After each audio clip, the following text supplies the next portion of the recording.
Es jueves y como todos los jueves a esta hora de la mañana está con nosotros Ramón Estrada, consultor político. Ramón, buen día, ¿qué tal? ¿Cómo Muy, andas? muy bien, buen día Mario y para todo el equipo de Radio Universidad. Bueno, ¿cómo estás viviendo? Bueno, ya termina la campaña electoral en horas Ujú. y qué te surge a propósito de de este balotaje al que vamos a asistir el próximo domingo. Y pasamos a una fase de este proceso electoral 2023 que concluye y le pone fin directamente a un largo y cansado proceso que para la sociedad realmente hay que repensar que estos procesos electorales también terminan desgastando a la sociedad civil porque tiene principales preocupaciones por encima de lo electoral y que se alargue tanto esto durante un año para la sociedad como se está viendo es cansador. El replanteo de si tiene que haber tantos meses en una campaña electoral, ¿se Ujú, entiende? Y en el escenario del balotage, un escenario ya no polarizado, sino realmente dividido en dos grandes bloques, y esos dos grandes bloques habría un diferencial muy acotado, como se ha visto en otros países de la región, donde el balotage no es algo nuevo para la región, sino que estamos viendo experiencias de balotage en Ecuador recientemente, por ejemplo, el balotaje en Chile, el balotaje en Colombia, por ejemplo, y el peso pesado de la región, Brasil, cuando hubo el balotaje. Ahí sí se puede tomar en consideración que el debate de los candidatos a presidente en los balotajes se ha dado, pero de formas distintas. Por ejemplo, José Antonio Katz, cuando se enfrentó a Gabriel Boric, el actual presidente de Chile, ujú. en el debate presidencial, más allá de las discrepancias que uno puede tener o no con cada uno, eso se deja de lado, pero se vio en su momento a dos personas preparadas. Por lo menos, se veía más allá del antagonismo de las ideas de ellos dos, no se pone en juego eso, no se Ujú. analiza eso, sino que había alguien preparado. En el balotaje de Colombia, en el debate del balotaje, el candidato de la oposición que representaba a la ultraderecha, no recuerdo ahora específicamente el nombre, se baja del balotaje y a Petro en ese momento lo estaba asesorando Anthony Gutiérrez Rubi, el catalán, el famoso catalán que está asesorando a Sergio Massa del equipo de comunicación que tiene, con quien se estuvo trabajando todos estos meses para este debate final, principalmente entendiendo que podía haber posibilidad de llegar a un debate de balotaje que es totalmente distinto. No se presentó y ahí hubo una pequeña muestra donde se cambió. Se alteró el panorama al no presentarse ese debate. En el caso del debate de Bolsonaro y Lula, también se puso en exposición y quedó de manifiesto quién es Lula, quién es Bolsonaro para la sociedad.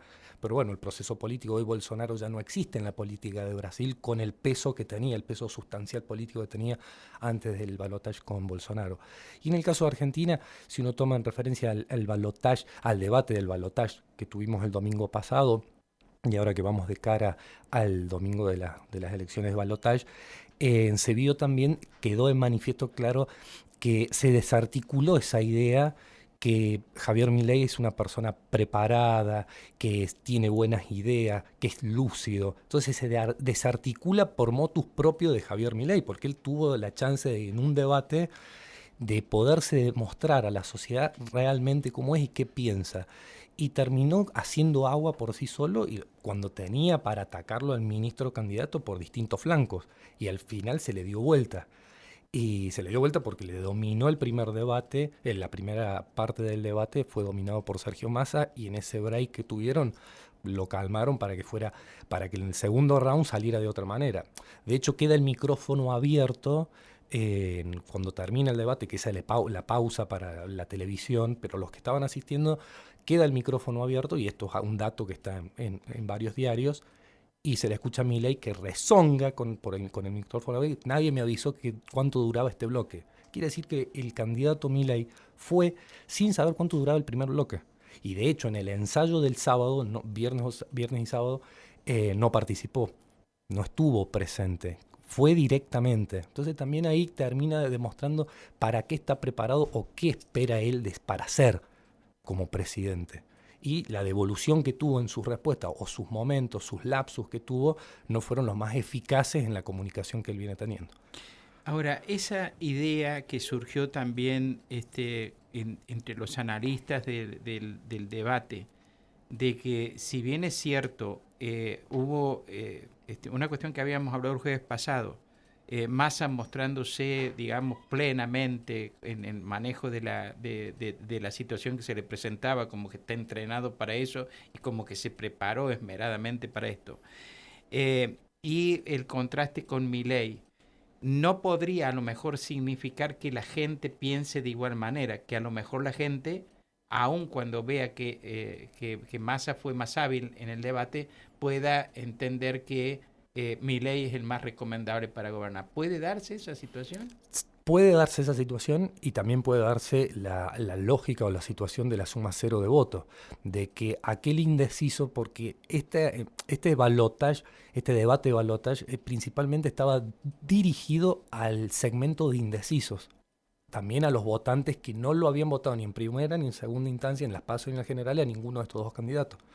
Los dos están apelando a buscar al voto indeciso. En el caso de Milei, muchos indecisos que lo vieron y no les gustó la performance pueden decir, bueno, yo lo iba a votar a Milei, pero ahora prefiero votar en blanco. No le doy el voto a Massa, tampoco se lo doy a Milei, pero voto en voto en blanco. Entonces suma cero. No vota a quien iba a votar, no vota a quien no iba a votar, pero beneficia a quien no iba a votar. ¿Se entiende? Sí, perfectamente.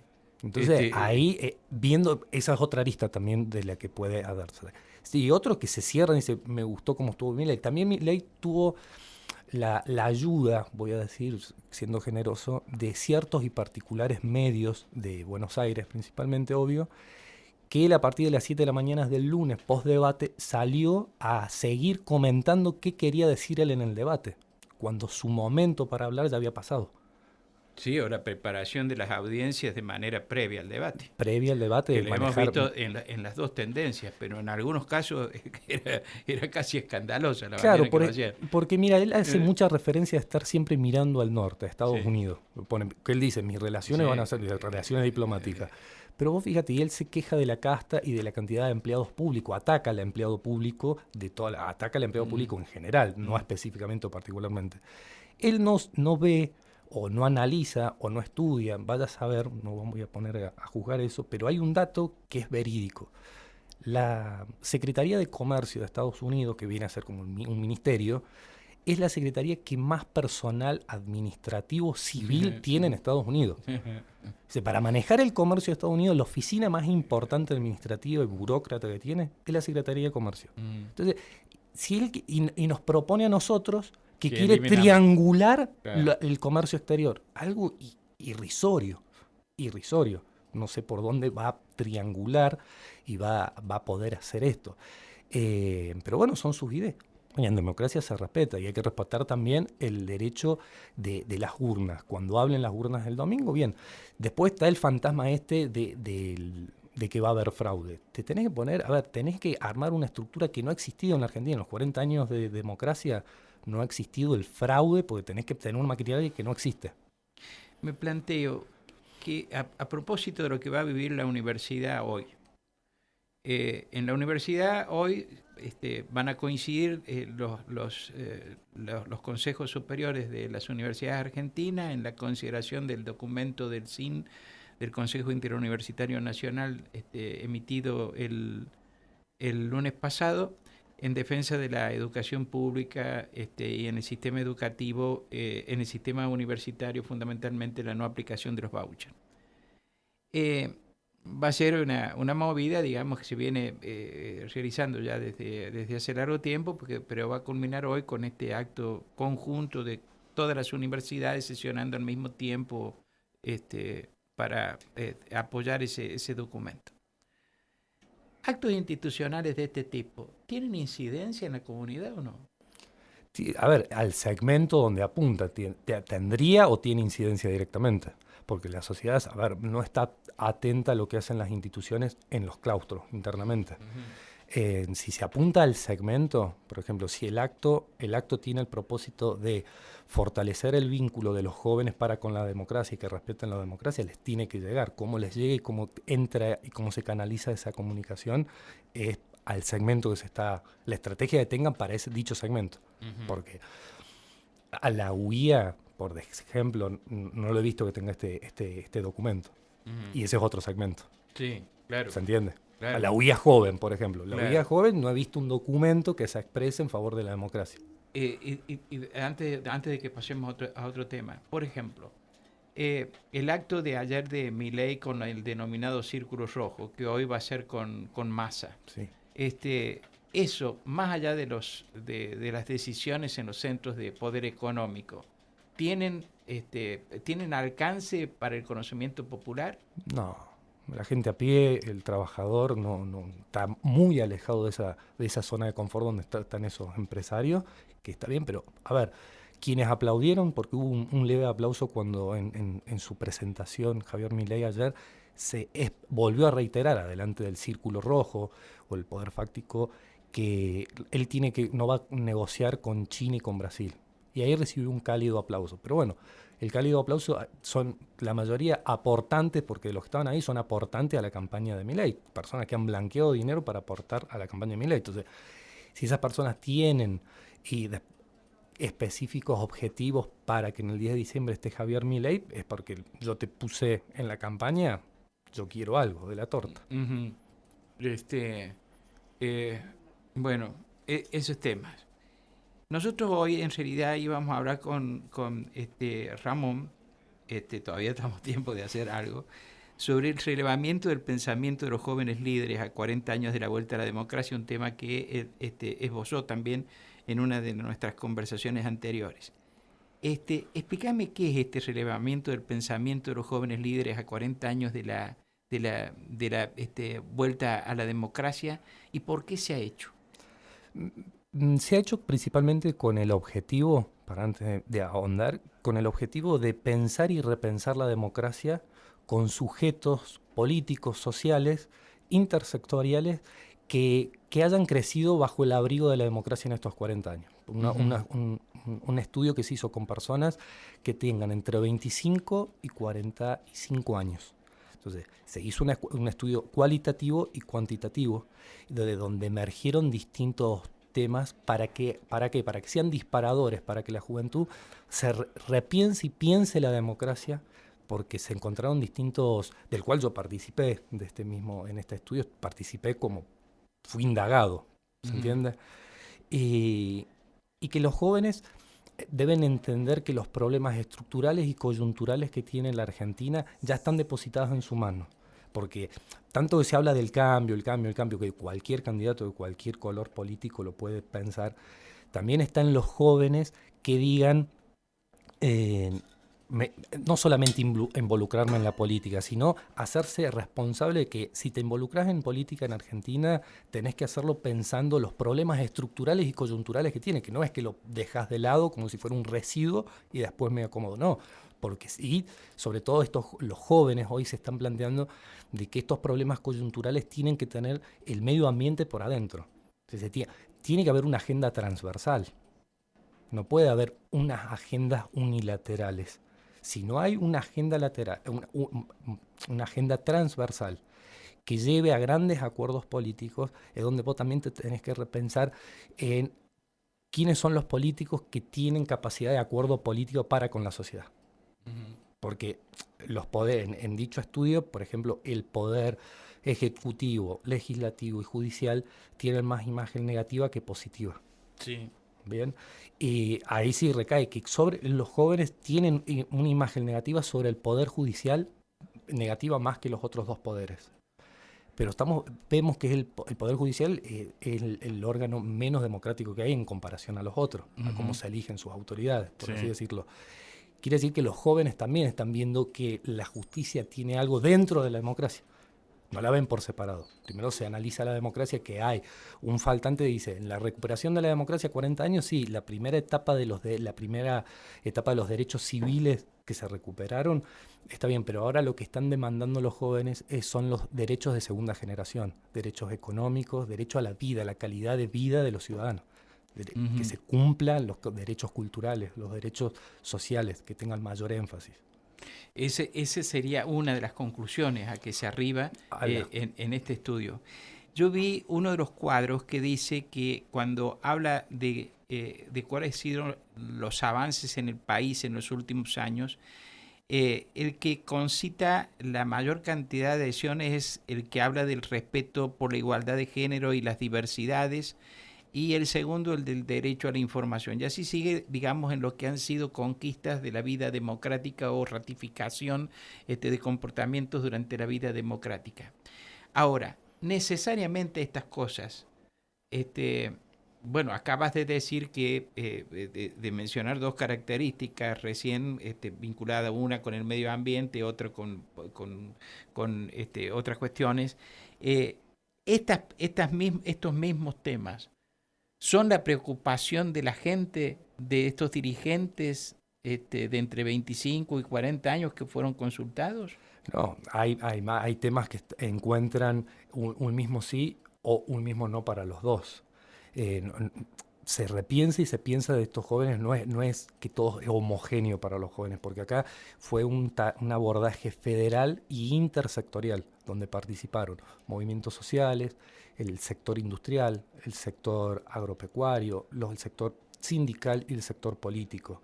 Tuvieron todos completos. Los únicos 3 partidos políticos que no participaron en su momento de invitación fue el partido de izquierda, el partido de Grabois y el partido Libertad Avanza. Libertad Avanza justificó que no quería aportar la base de datos de los dirigentes de todo el país porque ellos no tienen dirigentes. Esto palabra que si hubiésemos podido hablar con Gabriela, te lo puede contar ella. Que Gabriela fue una coordinadora, ¿no? Claro, la coordinadora, Gabriela Agosto, la licenciada Gabriela Agosto, en la reunión que tuvo con el equipo de Javier Milei, donde se solicita que participen, se los invita, como se invitó a todos los partidos políticos, movimientos sociales, sindicales, a participar, y en la Libertad Avanza dijeron, no, nosotros no tenemos dirigentes en la Argentina, nosotros tenemos seguidores. Los otros 2 que no participaron querían imponer, por así decir, querían decir ellos seleccionar qué dirigentes jóvenes podían participar. A cosa que de este lado se participaba filtrando una base de datos, teniendo que cumplir ciertas cosas, porque los jóvenes que participaron tuvieron que realizar entrevistas exhaustivas, profundas, algunas virtuales y otras presenciales, para llegaron a esta conclusión. Tuvo más de 4 meses a hacer todo este trabajo. Una de las cuestiones que me llamaron la atención es, preguntaron si la democracia efectivamente ha permitido solucionar problemas y cuáles han sido las falencias de nuestra vida democrática. A propósito, estamos a punto de la manifestación democrática más importante, que es la de la elección. ¿En qué medida la democracia contribuye a la solución de nuestros problemas? Es una pregunta abarcativa para todo el abanico de personas que se van a presentar a sufragar el domingo.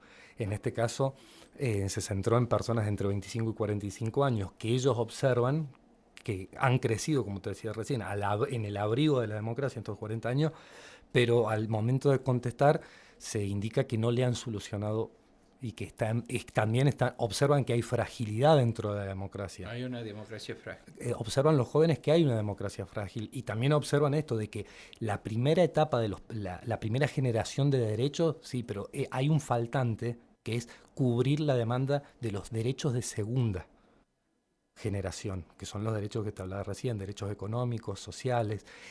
Entonces los jóvenes están observando que la democracia no le ha solucionado sus problemas, esta coyuntura y estos problemas estructurales que se observan en todo el tránsito de esta democracia, no con un gobierno en particular, sino en el tránsito de los 40 años. Los problemas coyunturales y estructurales los podemos analizar desde el retorno al día de hoy, con distintos números. ¿Se entiende? Ahora, hay dos conclusiones. Una que está expresamente escrita, la otra no es que la había escrita. Pero nadie se manifiesta en contra del sistema democrático. Y el otro aspecto es que nadie dice que las falencias que hemos tenido sea por falta de conocimiento, sino que hablan de falta, por ejemplo, de fijación de políticas a largo plazo, de planificación. De eso se habla. Exacto, se habla de eso. También se habla de que los jóvenes observan de que la dirigencia, en todo este abanico, Sí. la dirigencia sindical, política, empresarial y movimientos sociales, hereda, por así decirlo, traslada a las capas inferiores, al trasvasamiento generacional, problemas coyunturales con el otro. O sea, no han sabido o no saben solucionar problemas con otro que están en la vereda del frente, porque lo que más solicitan los jóvenes en este estudio es que todo el problema se soluciona con diálogo, y un diálogo intersectorial y un diálogo federal. Entonces ahí es donde vos ves que dice, hay que solucionarlo con más diálogo, hay que hablar más. Hay problemas donde nos podemos poner en acuerdo y hay otros que no. Por ejemplo, hay una discrepancia donde coinciden principalmente de que hay que rever la reforma tributaria y hacer una reforma laboral.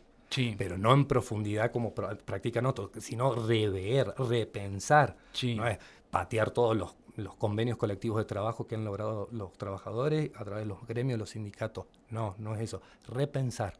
Uh-huh. No. Y de los dirigentes del sector económico, digamos, lo que plantean era cuestión impositiva también. Impositiva. Como un tema que traba, digamos, la posibilidad del desarrollo. Hay además una cuestión que pareciera una verdad que todos admitimos. Sentimos que la dirigencia no atiende necesariamente las cuestiones que nos importan a los ciudadanos. Y yo me quedé pensando, porque a mí me tocó vivir la etapa de la formación democrática, de la recuperación democrática. Yo me quedé pensando que me parece que eso mismo era lo que reclamábamos entonces. Es un problema, digamos, ¿se puede resolver eso? ¿O está, digamos, en la naturaleza de la dirigencia y de quienes somos dirigidos? Mira, resolver sí se resuelve porque podemos analizar en la historia todos los conflictos que se han solucionado en distintos países y siempre primó el diálogo y la escucha. Sí. Si hay diálogo y hay escucha y están todos los sectores de la sociedad civil involucrados en ese diálogo y en esa escucha, se puede llegar. Pero si dentro de ese diálogo y esa escucha hay un sector, un segmento político, ideológico, una bandera, algún sector, un nicho que no quiera participar en el diálogo, en la escucha, no va a estar completo. Entonces, si en la mesa se sienta el 100% de la representación de estos tantos movimientos sociales, el sector gremial, el sector político, el sector empresarial, sí se pueden llegar a un acuerdo, pero si esa mesa constantemente la dividen, la rompen, la segmentan, la balcanizan, y no se va a alcanzar un acuerdo. Nos vamos a seguir dando vuelta en lo mismo. Y bueno, ¿y no será la utopía que nos mueve a llegar a eso? Sísifo. Ramón, muchísimas gracias por haber venido. Por favor, gracias a vos. Muchas gracias, siempre es un placer. Ramón Estrada, consultor político, ha estado aquí en Nada Secreto en Radio Universidad. Desde la ciudad de San Luis,